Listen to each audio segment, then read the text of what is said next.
My favorite patriot and ancestor is Elliot Winship Crafts.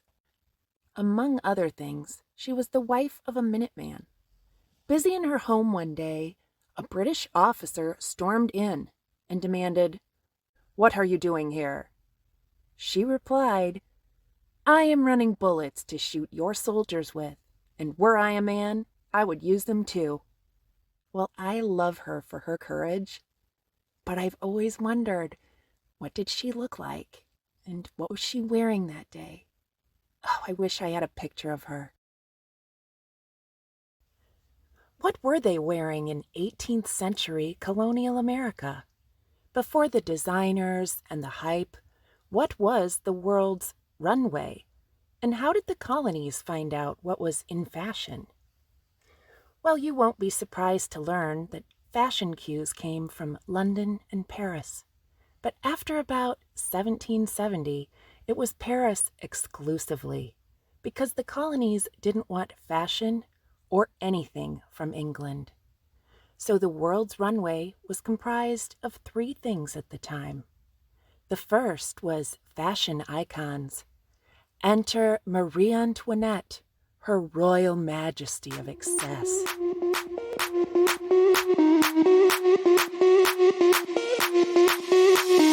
Sound the alarm, I'm coming up, we'll have a ball. I'm sweet like a buttercup, you're Barbie doll. Show them all what I'm made of, strut down the hall. Won't stop till I get enough. I wanna live right now. Baby, I'm as young as the night. I wanna dance right now.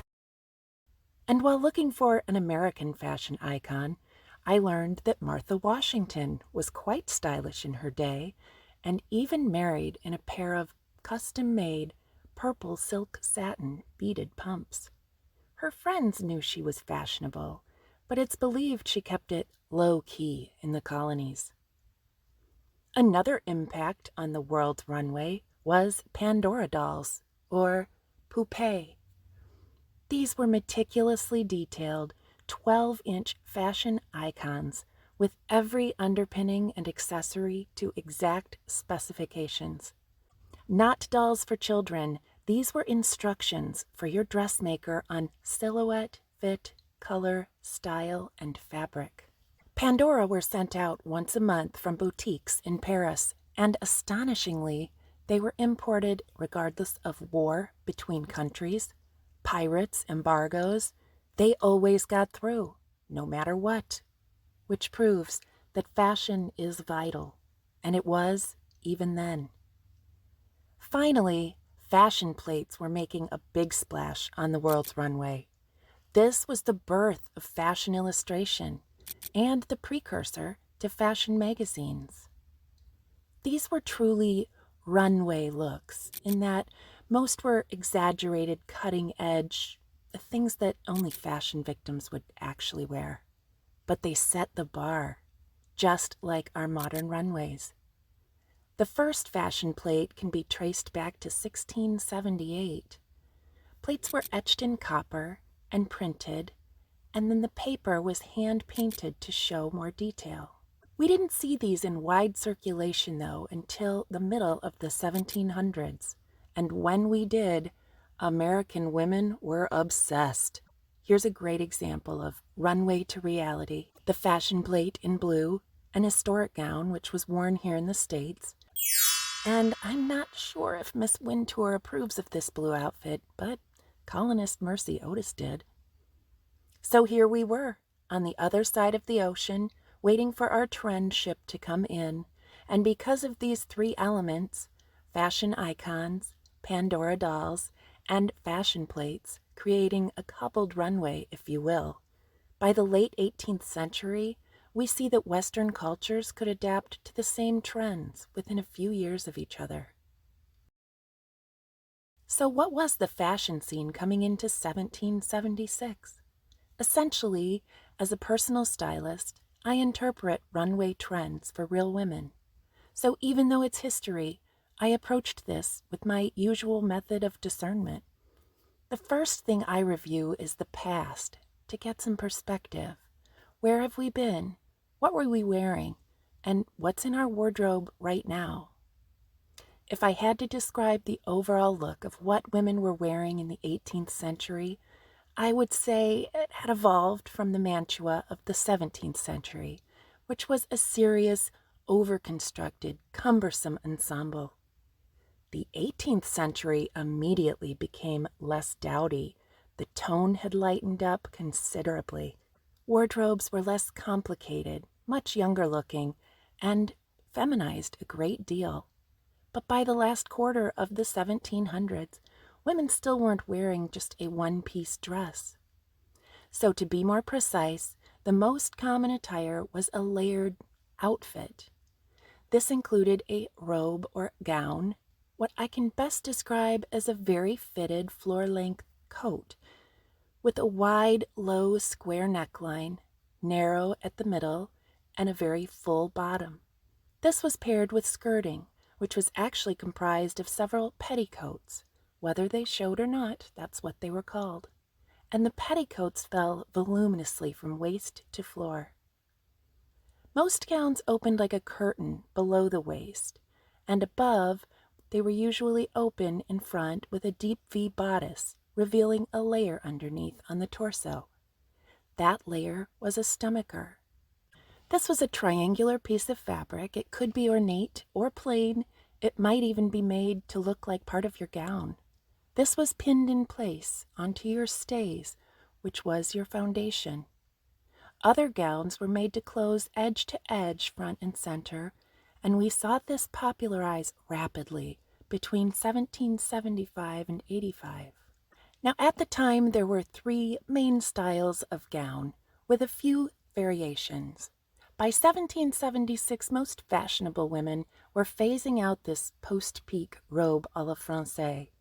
It was a vestige of the mantua and had originally been styled for royal court attire, and eventually became common. These were very full-skirted gowns with fitted bodice and characteristic box pleats at the back of the neck, falling down into a train and worn with matching petticoats. The English gown was much more popular at this time, especially in the colonies. This was called a round gown because the skirt was actually attached to the bodice. A real dress. Well, almost. Another style of gown that was the truly hot item was the robe à la polonaise. It was very similar to the other gowns, with a closely fitted bodice and open front, but the back of this darling was picked up and tucked into swags and puffs, what we would call a bustle today. The polonaise was also worn with slightly shorter petticoats. Another option was separates. There was the Perot jacket, which resembles a sparrow, the French meaning of the word, a charming, close-fitting, waist-length jacket with a sprightly peplum in back. This was pinned edge to edge in front without a stomacher. And then there was the caraco jacket, a rather mature, formal piece, fit in flare shape and hemmed anywhere from hip to knee. This was worn with matching or contrasting petticoats, some with or without a stomacher. I'm always fascinated to watch the evolution of silhouette on the catwalk. From our review of history, we can see it was a narrow, conical torso with prominent uplifted bust, narrowing to the waist and widening suddenly into substantial floor-length skirting. Necklines were wide and low to just above the cleavage, although in Paris they were well below the cleavage. Shoulder and sleeve were close-fitting and just below the too scandalous to show elbow. Much like they do today, the foundations enhanced and molded a woman's shape. Every age and class of women wore stays, and most also wore a bum roll or a split rump to maximize the fullness of the skirts and accentuate the waist. Fashion editors always analyzed the details, and in the late 18th century, there were more details than you can imagine. This was the era of Rococo fashion. Maximalism in pastel. All the details were purely feminine and extravagant. There was thread made of silver, ultra-girly ruffles, puffs, and bows, excess fluff and froth, layers of lace at the end of every sleeve, ornately woven trims at every edge, all manner of flora and fauna, scalloped edges, embroidery, brocades, tassels, fringe, trains, pleats, beads, and applique. It was over the top. Anything you could embellish was embellished. Necklines, shoulders, cuffs, shoes, ruffles, hems. Powdered wigs were also worn in elaborate, precarious vertical shapes, with many rows of neatly pinned curls, and those were also adorned with feathers, fruit, flowers, pearls, ribbons, jewels, lace. Color sets the tone on any runway. Fashion editors love it, and so do we. The Rococo era was a vision in pink, blue, yellow, lights, brights, pastels, and even prints, which one would hardly need with all of the frippery. Incidentally, Marie Antoinette made white the new black in 1783, but we're coming to that. Now, the obvious foundational role in fashion is fabric, of course. And at the time, it was extraordinarily complicated for a number of reasons. One of them, well, all of them, being cost. First, King George had ruled that England would be the only importer of fabrics to the colonies, and along with that, a steep tax that would go into his pockets. But either here or abroad, cloth was the primary expense for clothing. Production technology was still developing, thus costly. In fact, labor was cheap. Most women could easily afford a dressmaker. Fabrics, though, were so precious that garments were deconstructed and restyled numerous times for up to 100 years. When fashions changed, you or your dressmaker would disassemble your clothing stitch by stitch and figure out how to create new looks. Museums actually struggle to curate pieces from the 18th century that haven't been reworked several times. From 1650 to the 1770s, cotton was highly desired, but it had obstacles, and America wasn't a major grower or exporter yet. Prints were also coveted because fabric didn't just come out of the mills with flowers all over it. The technology was still being developed. They had to be woven into the fabric like a brocade, hand-painted or embroidered on, which was exceedingly expensive. It is said that if you were very wealthy, you could afford to have your clothing embroidered. If you were doing very well, you could afford the silk thread and do your own handwork. But thread was expensive, so commoners were left with little choice but to wear plain, solid fabrics. In fact, despite the material issues and the high-low class structure, this was a period when you wore fabric, either high quality or a lot of it, like a status symbol to display your riches. Royal court attire was styled specifically to show off your wealth by how much material you were wearing when you were presented. That's where we see these elaborate horizontal showcase gowns that literally required wooden structures to support the fabric and hold up the garment underneath. Some of these textile issues were getting ironed out, though, with current technology, and incidentally, that's the next factor we're going to look at. Technology and innovation.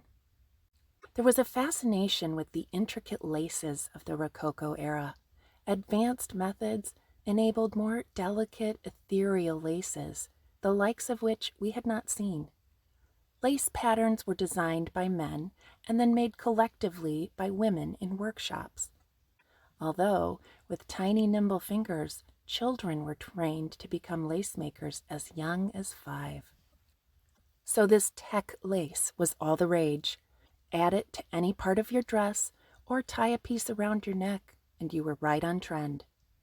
Our colonial fashion icon, Martha Washington, loved lace. Also, once again, there was the cotton relationship, and it was complicated. England had recently exported the block printing technology to India, where artisans for 100 years had been hand painting their prized export, cotton. But that technology was on hold, which had a lot to do with our next factor.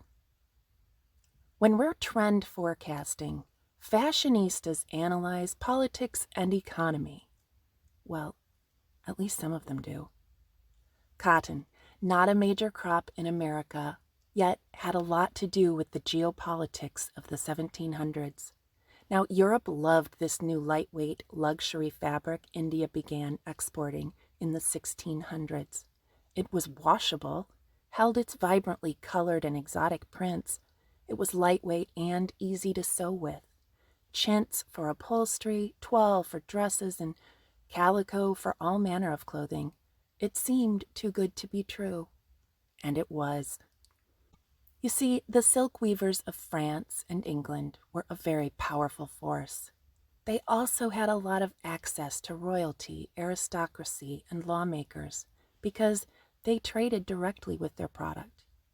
Sadly, some governments were pressured and caved to protect their GDP, eventually outlawing the import, manufacture, and sale of cotton. England from 1700 to 74 and France from 1686 to 1759 were included. Throughout this period in France, you could be arrested for wearing cotton. Finally, we need to consider the theme and the mood of the time. Now, with the elaborate decoration and embellishment, the Rococo era was excessive and superficial, and that was one theme. But an underlying revolutionary mood was sweeping America and France and other hotspots in Europe. Things needed to become more approachable for this burgeoning middle class. We see a decided shift between 1775 to 85 to a more natural, relaxed, pastoral mood in fashion. The cliché puffs and stuffs were softening, bows and ruffles were simplified, streamlined gowns and jackets worn without stomachers were making headway. And then, in the wake of the American Revolution, Marie Antoinette caused a fashion revolution. In 1783, she wore a white chemise-styled dress of sheer layers of cotton without her foundations for a portrait, and it changed everything. Suddenly, white was the new black, and nature was en vogue. The airy and soft simplicity of lightweight sheer silks and cottons began to replace contrived, stuffy fabrics. Cotton was legal again, so let's go with the flow. Hats became larger and floppier with all manner of natural accoutrement, flowers and feathers. Hair went from tightly pinned vertical shapes to loose, tumbling, horizontal styles. In short, we loosened up. Fashion helps us express who we are and what we stand for. So how did the trends translate in colonial life? Well, Americans are cut from a different cloth, and we left Europe for a reason. Colonists were hardier people. We took chances, crossed the ocean, built new lives, and created a republic. So now, with no royal court to emulate and a vast middle class, fashion equalized somewhat. Most white women and free black women dressed in similar gown and petticoat ensembles of the day, regardless of station. Colonists were also more practical and conservative in dress because of the scarcity of fabrics at the time. We were also more modest, with Quaker and Puritan roots. And Americans worked. Women created a great deal of commerce by making, selling, and trading soaps, candles, and other items, and a majority of women were homemaking, cooking, mothering, laundering, sewing, working the farm, tending animals, and often planting in the fields alongside the servants. So we wore our skirts shorter. Yes, we showed our ankles. Like me, you might wonder, did the American Revolution affect fashion? Oh, yes, it did. American women made a powerful political statement that played a key role in our rebellion. Now, we had been the primary purchasers of household and personal goods, and we had influenced trade in the colonies for more than 150 years. But following the Stamp Act in 1766, a newly formed group of women named themselves the Daughters of Liberty and made the best fashion statement of all time. They refused to wear imported fabrics. But there was no fabric produced in America. So they began spinning and weaving at home, in the town square, at the homes of patriots, in government offices, in churches and schools. Well, the press was enthralled, and stories of the spinning bees spread like wildfire. The Daughters of Liberty made Liberty cloth and urged everyone to wear it. This was the homespun movement. Fabric was scarce throughout the war. We needed to dress ourselves, yes, but we also needed to dress an army of soldiers, and we needed tents, blankets, and bandages.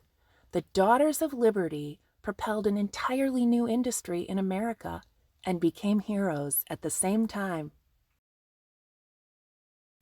I hope you're enjoying our strut down the historical catwalk. Fashion is fun, but I have a secret for you. There's a big difference between fashion and style. Fashion is just the things you can buy. Style is your perception of it, how it relates to you, your wardrobe, and your lifestyle.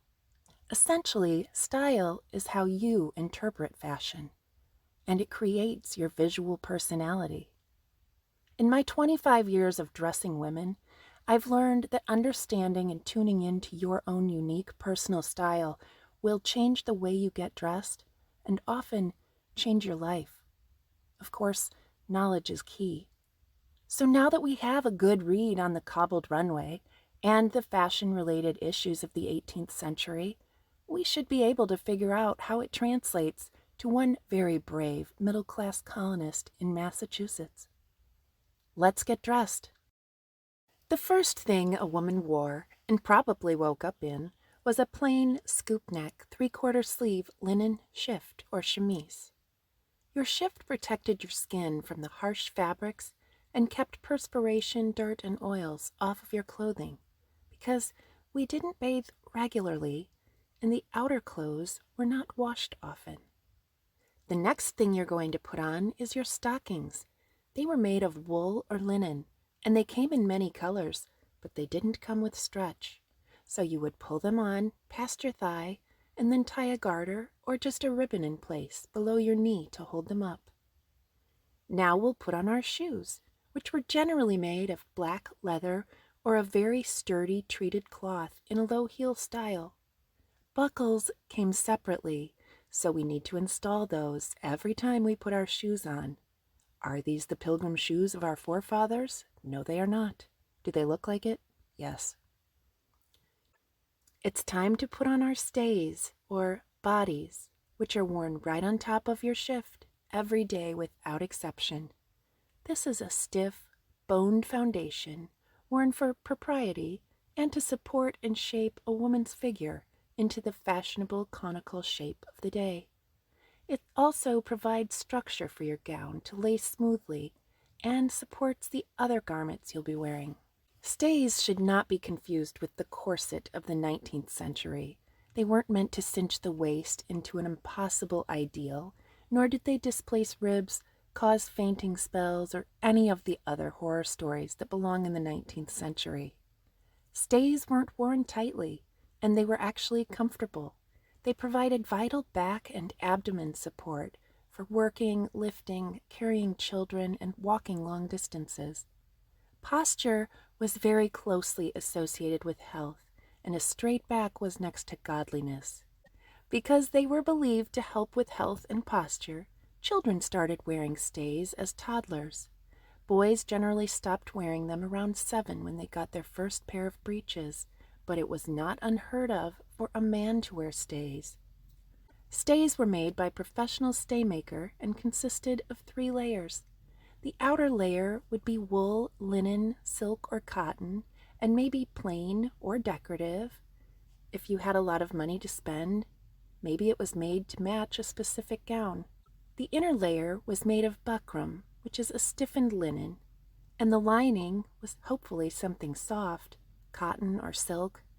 All 3 layers were stitched together then by creating vertical channels on the entire garment, like a quilt.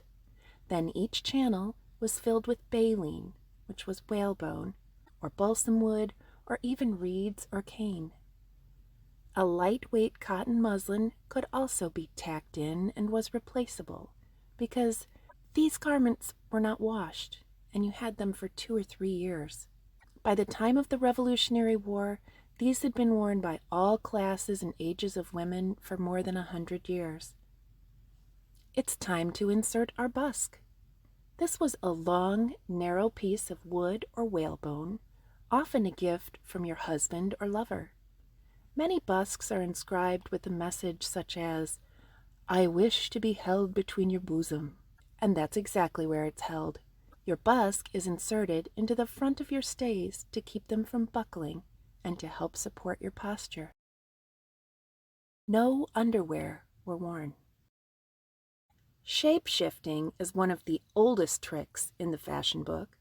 In the 18th century, women used some enhancement, usually with panniers, pocket hoops, or a bum roll or split rump.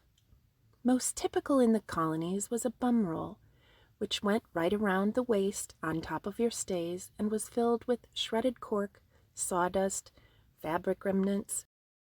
Pockets were a very clever accessory, and they weren't sewn into garments at the time. They were single or double and attached to a strap that was tied around your stays at the waist. Often you've decorated your pockets with your very best embroidery, or maybe some quilting.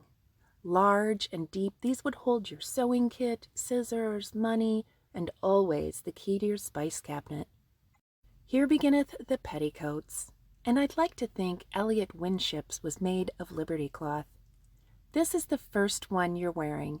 It's your under petticoat, and you may wear more, but this one goes just over your shift, and it's close to your skin, so lightweight and soft. It's pleated or gathered and tied front and back at the waist on top of your stays. By now, you've tied 3 or 4 things around your waist, and I'm sure you've realized the value of your structured foundation. A stomacher is a great accessory, but it's also necessary to cover your stays. Unless you're one of the trendy girls, remember by 1780, stomachers weren't always worn, because gowns and jackets were often closed edge to edge, front center. If you are wearing a stomacher, now is the time to put it on, and you'll pin it to your stays. Why are we pinning this on?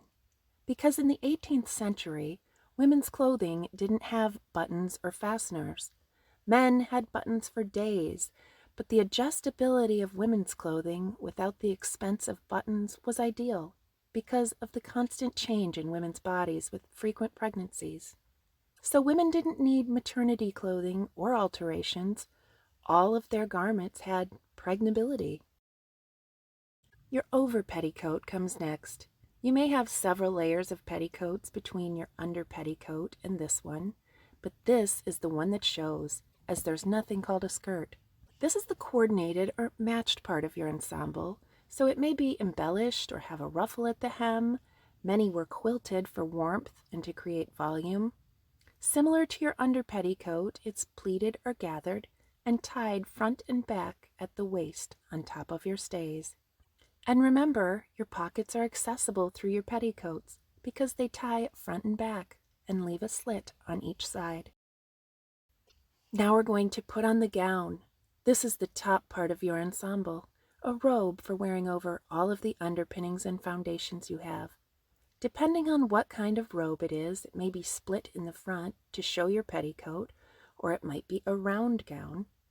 Your gown was pinned then to your stomacher and stays on each side.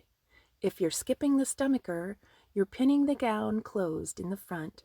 Regardless of style, all gowns had a close-fitting bodice, wide square neckline, and 3/4 sleeves to keep your arms and elbows bent in the proper position. Of course, the alternative to a robe or gown would be a jacket. The pero or caraco worn with or without a stomacher, was either pinned closed or pinned to your stays.